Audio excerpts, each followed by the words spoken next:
एकदा पाऊस पडायला सुरुवात झाली, पावसाळा लागला ना की आपले पाय आपोआप नर्सरीकडे वळतात. म्हणजे बागप्रेमींचे ज्यांना झाडांची आवड आहे ना, त्यांना पहिली नर्सरीची आठवण येते की मी ह्यावर्षी माझ्या बागेसाठी काय काय नवीन झाडं मी घेऊ शकते, किंवा चला आपण नर्सरीत एखादी चक्कर टाकू, मग जे झाडं आवडतील ते आपण घेऊन येऊ. मी पण काही झाडांची शॉपिंग केलेली आहे. तर आमच्या इथे लोकल नर्सरीमध्ये असे खूप काही वेगवेगळे झाडं नाही मिळत, पण बऱ्यापैकी आता मिळायला लागलेली आहेत झाडं. तर इथे जे झाडं मी खरेदी केलेली आहेत ना, त्या झाडांविषयी मी आज तुम्हाला सांगणार आहे. म्हणजे त्या झाडं तुम्हाला दाखवून त्याची किंमत पण सांगणार आहे. तर आता ही जी किंमत आहे ना, ही ज्या म्हणजे ठिकाणाप्रमाणे बदलते असं मला वाटतं. तुम्ही हेच रोप जर पुण्यात घेतलं ना, तर तुम्हाला वेगळ्या किमतीत मिळेल, आमच्या ग्रामीण भागामध्ये वेगळ्या किमतीला मिळेल. त्यामुळं त्या किमतीचं म्हणजे तुम्हाला वाटेल ह्यांना कसं काय एवढ्या किमतीला मिळालं, आमच्याकडं तर एवढं आहे. तर जागेचा हा प्रश्न असतो, कुठल्या ठिकाणी तुम्ही घेता झाड. तर आता आपण व्हिडिओला सुरुवात करू. बाग बगीचा मराठी यूट्यूब चॅनलमध्ये तुमचे सर्वांचे खूप खूप स्वागत. तर आता सुरुवात आपल्याला करायची आहे व्हिडिओला. तर आपण सुरुवात अतिशय सुंदर जे झाडं मला मिळालेले आहेत ना 2, त्या झाडांपासून करतो आहे. हे बघा, हे अरेका पाम आहे. हे अरेका पामचे एवढे छान झाडं मला मिळाले ना, अगदी हेल्दी, अगदी छान उंच वाढलेले, आणि खूप उंच पण नाही आहेत. मला ॲक्च्युली याच्यापेक्षा उंच तिथे होते, पण मी जरा मीडियम साईजचे बघून घेतले. आणि तुम्ही बघू शकता ते 10 इंचाच्या म्हणजे बॅगमध्ये लावलेले, पॉली बॅगमध्ये. आता हे झाड मिळालं 350ला, म्हणजे सांगितलं होतं पण त्यांनी ₹50 कमी केले. तर असे 300-300चे हे 2 झाडं मी आणलेले. तर अरेका पाम आपण इनडोअर पण ठेवू शकतो आणि आउटडोअर पण ठेवू शकतो. त्यामुळे तुमच्याकडं जर हे झाड नसेल ना, तर नक्की आणा तुम्ही. माझ्याकडं होते हे झाडं बरं का, माझे गेले 2 झाडं.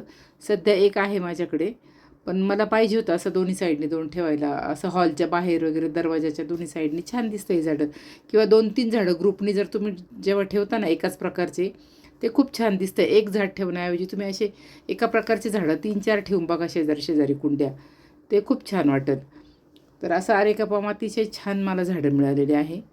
त्याच्यानंतर पुढचं झाड जे आहे ते फळांचं झाड आहे. तर हे आहे मलबेरी, म्हणजे तुतीचं. हे एक रोप मी आणलं आहे, आणि हे पण ग्राफ्टेड आहे. जेव्हा आपण फळझाडं घेतो ना, तुम्ही नेहमी ग्राफ्टेड झाडं घ्या, कलम केलेली, कारण की त्याला फळं खूप लवकर येतात. आणि ज्या झाडांपासून ग्राफ्ट करतात ना, तर चांगल्याच जातीच्या झाडांचं ग्राफ्ट करतात, तर त्या त्या टाईपचे फळं येतात त्याला. तर हे तुतीचं झाड, हे पण 350चं झाड आहे. ॲक्च्युली याचं साधं झाड पण येतं. आमच्याकडे शेतामध्ये वगैरे तुतीची लागवड करतात. ते रेशीमचे किडे असतात ना, त्यांना खायला त्याची पानं टाकतात. तर ते पण मी एक झाड आणलेलं. ते तर अगदी ₹60 ₹70 मिळतं. पण मग त्याला फळ लवकर येत नाही. मला हे माहिती नव्हतं, म्हणजे असं ग्राफ्टेड पण याचं मिळेल असं. ह्याच वर्षी आमच्याकडच्या नर्सरीमध्ये आलं. तर मी ते पण लावलेले, पण त्याला काही अजून फळ नाही आलेलं. त्याच्यानंतर मी घेतलेले जास्वंदीचे 3 रोपं, 3 कलर घेतलेत. 3 म्हणजे 2 झाडं माझे गेले ह्या वर्षी, त्या पण कुंड्या रिकाम्या आहेत. आणि मला येल्लो पण पाहिजे होतं कधीचं, तो एक कलर मिळाला. हे ऑरेंज एक, आणि हा पिंक कलर एक आहे. हे तर सेम माझ्याकडे होतं. एवढे सुंदर फुलं यायची, त्याचे माझे व्हिडिओ पण आहे त्याचे बरीच. पण ते झाड आता माझं गेलं.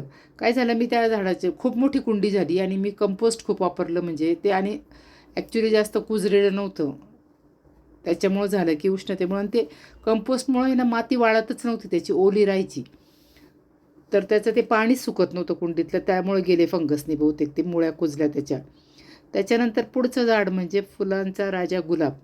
गुलाबाचे तर मी जवळजवळ दरवर्षीच रोपं आणते, कारण की काही ना काही त्याचे रोपं जातातच. तर हे जवळजवळ 5 रोपं आणलेले आहेत मी. त्यातले 2 मोठे झाड म्हणजे फुलांचे, आणि 3 बटन गुलाब किंवा फ्लोरिवंडा व्हरायटी असते ना छोटे फुलं, ते घेतलेले आहेत मी. तर हे जुने पण झाडं आहेत माझ्याकडं, पण ह्यावर्षी माझे पण गुलाबाचे 2-3 झाडं गेले उन्हाळ्यामध्ये. गावठी गुलाब होता माझ्याकडे एवढा छान, तो पण गेला. पण हे जे झाडं आहेत ना, जे नवीन जर बागकाम करत असाल ना तुम्ही, तर काश्मीरी गुलाब मागा तुम्ही. इतके हार्डी आहेत ना हे झाडं. हे माझ्याकडे नक्की 4 ते 5 वर्षांपासून आहेत. तर बघा, उन्हाळ्यात इतकं खराब झालं होतं हे झाड, पण आता सुधारणा होती त्याच्यात. नवीन फुटवे यायला लागले, आणि फुलं पण येत आहेत त्याला. पण खराब झालेला भाग मी सगळा काढून टाकलेला आहे. तर काश्मीरी गुलाबाला एकतर भरभरून फुलं येतात. जमिनीत जर लावलं ना तुम्ही, तर 100-150 फुलं एका वेळेस असतात. आणि कुंडीत पण 15-20 फुलं त्याला सहज असतात. माझे जुने व्हिडिओ बघितले तर तुम्हाला दिसेल त्यात. तर असे गुलाब लावताना म्हणजे हे हायब्रिड गुलाबापेक्षा तुम्ही ते घ्या नवीन असाल तर. कारण हे गुलाब जरा सांभाळायला थोडे सोपे असतात, ते पटकन रोगाला बळी पडतात आणि जातातच ते. आता हा सेम कलर माझ्याकडे होता, मी मागच्या वर्षी पण आणलेला होता, यावर्षी परत आणला. पण दिसतं इतकं सुंदर ना, आपण म्हणजे तिथे गेल्यानंतर इतकं अट्रॅक्टिव्ह आपण म्हणजे त्याच्या प्रेमातच पडतो आणि घेऊन टाकतो ते रोपं. तर हे गुलाबाचे रोपं पॉलीबॅगमधले आहेत. जास्वंद, गुलाब हे सगळे मला 60-60 रुपयाला रोपं मिळालेले आहेत. आणि चांगली बऱ्यापैकी मोठे रोपं आहेत, फार छोटे पण नाही आहेत. खूप छान कलर मिळालेत. तर ते मी जवळजवळ 5 घेतले. त्याच्यानंतर गवती चहा पण माझ्याकडे नव्हता. म्हणजे पहिलं होतं माझ्याकडं रोपणं, पण त्याला वासच नव्हता येत अजिबात. मग मी ते काढून टाकलं, खूप वाढलं होतं. मग हे छान मिळालं मला एक रोप, छोटंसं आहे, ते एक आणलं. त्याच्यानंतर हे पिवळं आहे तो आल्मंड आणला. ही डॉर्फ व्हरायटी आहे. याचा माझ्याकडे वेल होता खूप वर्षांपूर्वी, पण तिथे ऊनच येत नव्हतं मी जिथे लावलं तिथे. मग त्याला जास्त फुलं नव्हते येत, मी काढून टाकलं. तर मग ही डॉर्फ व्हरायटी मिळाली ना, आणि अगदी खूप फुलं आलेली आहेत त्याला, आणि कळ्या पण खूप लागलेल्या आहेत. आणि तुमच्या बागेमध्ये एकदम असं ब्राईट कलरचं फुल तुम्हाला जर पाहिजे असेल ना, तर त्याच्यासाठी हे खूप छान आहे. फुलाची साईज पण मापात आहे, झाडाची पण साईज मापात राहणार, कारण की ती असं श्रब होईल त्याचं, बुटकी राहणारी व्हरायटी आहे, फार उंच नाही वाढणार. तर ते 100ला की 150ला मिळालं. त्याच्यानंतर हे एक झाड मी दरवर्षी आणते आणि माझं दरवर्षी जातं. मला वाईट वाटतं आहे सांगायला, पण मला इतकं आवडतं ना ते झाड, की मी नर्सरीत गेल्यावर 2-2 कुंड्या आणत असते त्याच्या. पण ह्यावेळेस एकच आणली. तर हे पण 150चं 100ला मिळालं. इतकं छान झाड आहे, इतकं सुंदर कलरचं फूल येतं त्याला, ब्राईट कलरचं, असं इतकं अट्रॅक्टिव्ह आहे ते फूल, छान आहे. तर हे बेगम बहार, त्याला टॅब्युचिना म्हणतात, मेलिस्टोमा म्हणतात इंग्लिशमध्ये. त्याच्यानंतर हे रसोलिया. रसोलिया पण हँगिंगमध्ये खूप सुंदर दिसतात. हे छोटे छोटे रोपं हे मला वाटतं 30 की 40-40ला एक मिळालं. आणि ते मी आता एका कुंडीमध्ये 2 असे त्याचे हँगिंग कुंड्यांमध्ये मी ते 2-2 झाडं लावणार आहे. म्हणजे ते असे सगळीकडनं जेव्हा लोंबतात त्याला असे नळीसारखे फुलं येतात, लाल कलरचे. एवढं सुंदर दिसतात ना, आणि भरभरून फुलं येतात त्याला. तर हँगिंगमध्ये तुम्ही लावून बघा, तुम्ही जर अजून लावलेलं नसेल तर खूप सुंदर दिसतात. तर अशी ही झाडांची माझी शॉपिंग झालेली आहे. आणि अतिशय छान झाडं मला मिळालेली आहेत, अगदी निरोगी छान, म्हणजे एक वेगळे काही नाही खूप, पण छान निरोगी झाडं मिळालेली आहेत. त्याच्यानंतर आता ह्या झाडांनासाठी मला गांडूळ खत पाहिजे होतं, तर त्याची मी गोणीच आणलेली आहे. तर ती 25 किलोची गोणी मला वाटतं 600-650 रुपयांना मिळाली आहे.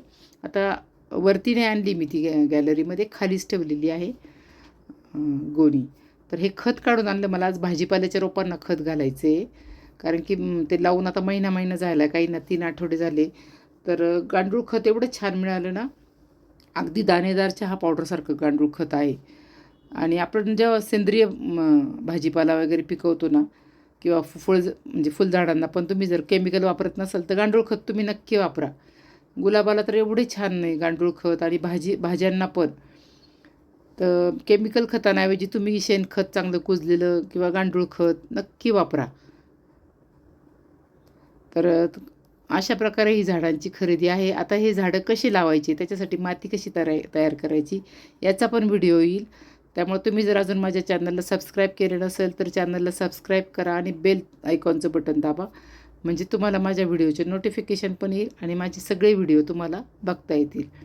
शिवाय तुम्ही लाईक करत नाही व्हिडिओला अजिबात.